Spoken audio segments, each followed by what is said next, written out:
சில குட்டீஸ் வாங்க நம்ம இந்த வீடியோவில் யூகேஜி புக்கு தான் வந்து பார்த்துட்ருக்கோம். இப்போ பாருங்கள், இந்த பேஜ் நம்பர் 14. இந்த பேஜில் வந்து நீங்கள் அழகாக ஈமு, ஈச்சமரம், ஈட்டி இந்த 4 வார்த்தையும் தெரிஞ்சுக்கிட்டீங்க. இப்போ இந்த பகுதிக்கு வாங்க. இது நம்ம என்னன்னு படித்தோம்? ஈமு கோழின்னு படித்தோம். எழுதி பார்க்கலாமா? மேம் தெரியறதுக்காக பெனில் எழுதுகிறேன், நீங்கள் பென்சில் எடுத்து எழுதுங்க. ஓகேவா? ஈமு, ஈ மூ, ஈமு. மேம் வந்து செல் இப்படி பிடிச்சிட்டு எழுதுறதால இப்படி எழுதுகிறேன், நீங்கள் அழகாக எழுதுங்க. ஓகேவா? ஈமு. இது என்னது? ஈ. ஒரு ஸ்டாண்டிங் லைன், ஸ்லீப்பிங் லைன், இங்கே கை வச்சுட்டு அழகாக இப்படி ஒரு ஸ்டாண்டிங் லைன். இது ரெண்டும் ஒரே மாதிரி இருக்கணும். உள்ள ஒரு டாட்டு, வெளியே ஒரு டாட். ஓகேவா? சில பேர் என்ன எழுதுறீங்க, இப்படி வந்துட்டு அப்புறம் இப்படி வந்துட்டு இப்படி எழுதுறீங்க. இப்படி கொஞ்சம் பெருசாக கூட வருது, தப்பு. இது வந்து தப்பு. எந்த ஈ அழகாக இருக்குது? இது அழகாக இருக்கா, இது அழகாக இருக்கா?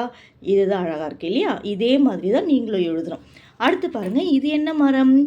ஈச்ச மரம். சின்னதாக அழகாக சொல்லிகிட்டே எழுதுங்க. ஈ, இச், ச, மா, ரா, இம். ஈச்ச மரம். ஓகேவா? அடுத்து பாருங்கள், இது என்னது? ஈட்டி. ஈ, இட், டி. ஈட்டி. அதே மாதிரி டீ எழுத மேம் சொல்லித்தரேன் பாருங்கள். ஒரு ஸ்டாண்டிங் லைன், ஸ்லீப்பிங் லைன் இப்படி போட்டுட்டு இந்த டாவோடைய நடு பகுதியில் இப்படி கை வச்சுக்குங்க. இப்படி வந்துட்டு இப்படி. ஓகேவா? டீ. அடுத்து இது என்னது? பரிசு இல்லையா? இது நமக்கு தேவையில்லை. இது ஈல வருதா? இல்லை. அப்போ இந்த பாக்ஸை நம்ம விட்டுடலாம். ஓகே, இது அழகாக எழுதி முடிச்சுட்டு இப்போ நம்ம கலர்ஸ் அடிக்கணும். எப்போவுமே மேம் சொல்கிறது என்னது? கலர் அடிக்கும் பொழுது தான் உங்களுக்கு அது நல்ல ஞாபகத்தில் வரும். இது என்ன கோழி? ஈமு கோழி. சொல்லிட்டே அடிங்க. Emu, emu.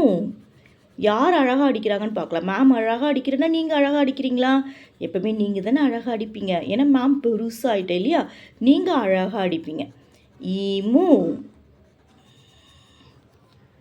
ஓகேவா? ஈமு. அடுத்து பாருங்கள், ஈ வந்து ஒரு கெட்ட பூச்சி இல்லையா? அது எப்போவுமே என்ன பண்ணும்? ரொம்ப வந்து கெட்ட விஷயங்களை தான் கொடுக்கும். நம்மளுக்கு டிசீஸில் நோய்களெல்லாம் கொடுக்கும். அதனால் ஈ வந்துச்சுன்னா நம்ம என்ன பண்ணணும்? தெருத்தி விட்டுறணும். ஈ சொல்லிட்டே அழகாக அடிங்க. ஈ. ஓர் எழுத்து மொழியுது. ஈ லெட்டரோடைய ஒரு எழுத்து சொல்லுது. ஓகேவா? ஈ. நம்ம கலர் அடிக்கும் பொழுது இந்த பேஜ் பார்க்குறதுக்கே அழகாக இருக்குது இல்லையா? மேம்க்கு நீங்கள் வாட்ஸ்அப்பில் அனுப்பிச்சிங்கன்னா கூட நான் உங்களுக்கு கரெக்ஷன் பண்ணி நான் உனக்கு அனுப்புவேன். உங்களுக்கு அழகாக ஈ சொல்லிகிட்டே பண்ணுங்கள். அடுத்து என்னது? ஈச்ச மரம். ஈச்ச மரம் வந்து என்ன கலரில் இருக்கும்? இலைகள்லாம் பச்சை நிறத்தில் இருக்கும். அழகாக அடிங்க. ஈச்ச மரம், ஈச்ச மரம். சொல்லிகிட்டே கலர் பண்ணணும். அதுக்கு தான் நம்ம கலர் பண்ணுறோம். ஈச்ச மரம். இது என்ன மரம்? இது ஈச்ச மரம். கலர்ஸ்லாம் எடுத்து பக்கத்துலேயே வச்சுக்கோங்க. அடுத்து பாருங்கள், ஈச்ச மரம். மேம்க்கு மெரூன் இல்லை, கண்டுபிடிச்சிட்டேன் மெரூன். ஓகேவா? ஈச்ச மரம்.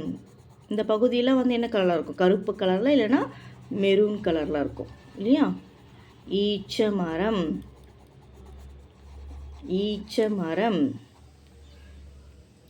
அடுத்து பாருங்கள், என்ன இருக்குது? ஈட்டி இருக்குது இல்லையா? ஈட்டி. போர் வீரர்கள்லாம் வச்சுருப்பாங்க ஈட்டி. சொல்லுங்கள், ஈட்டி. இந்த பகுதி நல்லா கூராக இருக்கும். இந்த பகுதி கட்டையாலேயோ கம்பியாலேயோ செஞ்சுருப்பாங்க. இந்த பகுதியெல்லாம் ஈட்டி. என்னதுமா?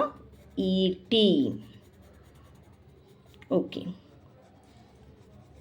அடுத்து பாருங்கள், இந்த பரிசுக்கு வந்து நம்ம ஈக்கு சம்மந்தப்பட்டதால் இல்லை, அதனால் இதை எழுத வேண்டாம். அழகாக இந்த பேஜை முடிச்சிருங்க. நம்ம நெக்ஸ்ட்டு பேஜில் பார்க்கலாம். தேங்க்யூ.